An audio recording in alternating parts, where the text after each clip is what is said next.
Muchas gracias por seguir con nosotros. Estamos en su programa en Contexto con esto de la deuda y la crisis griegas. Decías ahorita en el corte, Yo Isidro. quisiera volver un poco a... Nomás tenemos Sí. un paquetito más. Bueno, 10 sí. minutitos para ir cerrando. Yo quería volver a algo muy importante. Que la zona euro, si bien tiene instituciones supranacionales, como mencionas muy bien, todavía mantiene estados soberanos. Y todavía mantiene que incluso este rescate tiene que pasar por los congresos, como ya dijimos, ¿no? Para mí lo que estaba en juego era prácticamente el futuro de Merkel, también en Alemania, porque recuerda que es una coalición demócrata cristiana. Y esa coalición demócrata cristiana de entrada había dicho, incluso con la alianza del PSD, de los socialdemócratas alemanes, de que había que ser rigurosos con Grecia por las condiciones que ya hemos dicho. Llegar a Berlín con un acuerdo tibio, digamos, ¿cuál hubiese un acuerdo tibio? Ninguna garantía de que Grecia iba a reembolsar los pagos con este fondo que se creó. Llegar sin ese acuerdo, para mí, hubiera implicado prácticamente la caída de Merkel o su debilitamiento. Y que quedaba fuerte, pues sí, pero entonces yo creo que ahí está jugando la supervivencia de uno de dos. Y volviendo a la idea de la democracia, de todos modos todavía Grecia tiene la salida de votar este acuerdo, el miércoles lo tiene que votar, tiene que decidir si se acepta eso, y si acepta que no, va a tener que tomar las consecuencias de la salida. Pero a mí me parece, Isidro, que en realidad se debe es un tema todavía más amplio que ese, porque desde hace muchos años se habla de que la Unión Europea es insuficiente, que mientras no controles la parte fiscal, no es posible que vayas a aguantar con el euro. Y se estuvieron haciendo guajes los europeos por un buen rato, porque pues es difícil. No hay consenso. No hay consenso en eso. Esto está haciendo el consenso, o sea, esto está haciendo absolutamente claro que o le entras por ahí o no vas a tener un euro.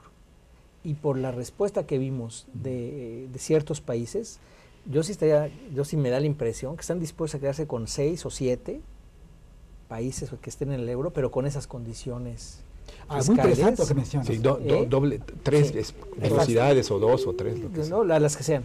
Pero a mí se me hace que esto va a ser un catalizador de ese proceso que ahora sí le va a dar a la Unión Europea, bueno, a los que estén en el euro, una fuerza tremenda, tremenda. Los que no, pues efectivamente se pueden salir y que se salgan, porque de otra manera no van a aguantar y vamos a andar teniendo este tipo de broncas a cada rato. Entonces a mí se me hace que si yo fuera español o portugués, me tengo que cuestionar, ok, ya, ahora sí va en serio, para estar en el euro necesito renunciar a mis potestades tributarias y de gasto. ¿Sí o no? Sí. No, totalmente de acuerdo contigo. Totalmente de acuerdo contigo. Y bueno, yo creo que probablemente tú mencionaste a varias velocidades, probablemente venga una redefinición de la zona euro, que creo que ya estamos en el comienzo, en donde va a haber un club muy exclusivo, sobre todo estos países que tienen un nivel de fiscalidad muy alto, muy transparente, muy controlado. Uno de los requisitos que le pidieron a Grecia es que ser independiente tu instituto de estadísticas, porque no los tiene, pues maquilló las... Desde ahí hay que empezar. Entonces, creo que se viene... Tan solo la tenemos independiente. Exactamente, se viene eso, pero habría que ver, no es tan fácil si este movimiento de profundizar, digamos, la zona euro, con obtener soberanía fiscal y de presupuesto, va a tener un costo para los que se salgan, va a tener un costo, hay que saberlo manejar, y qué es la preocupación de Francia, creo yo. No sé si tú vas a decir algo. Sí, la Unión Europea, su sistema de gobernanza multinivel tiene que transformarse a la luz de los acontecimientos en Grecia. Y una de las preguntas clave es cuál va a ser el papel de Alemania en ese sentido. Si va a seguir siendo un Estado prácticamente hegemónico frente a los poderes e instituciones de la Unión Europea, o Alemania va a tener la capacidad de efectivamente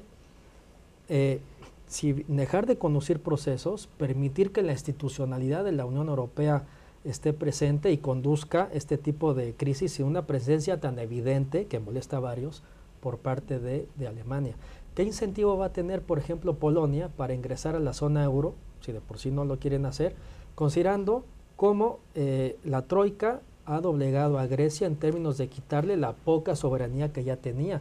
Recordemos que una de las condiciones actuales por parte de la Troika para Atenas es que toda la legislación importante, y así lo dice el comunicado del Consejo, emitida en Grecia, tiene que pasar a revisión por parte de las instituciones, que es la Troika. incluso legislación previamente dictada y en vigor tendrá que ser evaluada y revisada. Es decir, estamos hablando también de incentivos y de desincentivos para países miembros de la Unión que quieran tanto permanecer y como sobre todo ingresar o salirse de la zona euro. Es decir, como bien dices, Enrique, este asunto griego tiene una serie de implicaciones políticas importantes que van al fondo de la Unión Europea misma en términos de reformular su institucionalidad. Pero mira, varias de esas medidas que se ven desde el punto de vista internacionalista así como tremendas, son absolutamente normales en una bancarrota de una empresa o de un banco. Es normal que lleguen y se te metan a la caja y están en la caja y ellos cobran y pagan. Sí. Eso es normal. Pero estamos en un sistema internacional con ciertas normas y reglas. No, ya lo sé. Pues, o sea, dame chance de bajarme al otro. Es otra perspectiva. Para tratar de entender por qué. Yo veo que eso es en cierto ámbito es como normal. En este ámbito no, obviamente. Pero tampoco pienso que la institucionalidad europea debería llegar, o sea, no sería la normalidad que un ente supranacional estuviera gastando, o sea, estuviera en la caja de cada país, sino más bien estuviera como auditor externo, como auditor, nada más como auditor. Tú sigues haciendo lo que tú quieras, pero si veo que te estás saliendo del huacal, vengo y te audito y checo. Eso creo que es lo que va a pasar y eso es muchísimo más razonable que la situación de Grecia actual. No, que ya no puedes basarte en que lo que tú me informes voy a creer en ti. El problema es que Grecia puso en cuestión todo eso. ¿Porque mintió? Porque mintió. Entonces el problema es porque no tiene un sistema moderno de estadística. Por eso, pero entonces o cambias eso, pero por eso pudo mentir y ahora van a supervisarlo. Se van a meter a la caja. Es lo que te digo.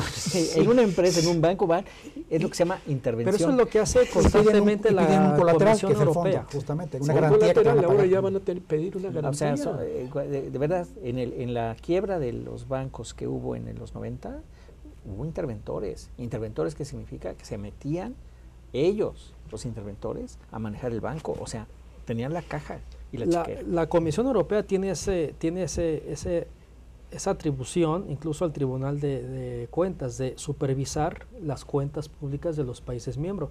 Y en principio es un mandato de la Unión Europea, de sus instituciones, y que Grecia haya logrado mentir en cuanto a sus finanzas públicas también conlleva un error por parte de la Unión Europea en términos institucionales. Es decir, estamos en un problema, en una crisis en donde varias partes han y respetado sus respectivas atribuciones, ¿no?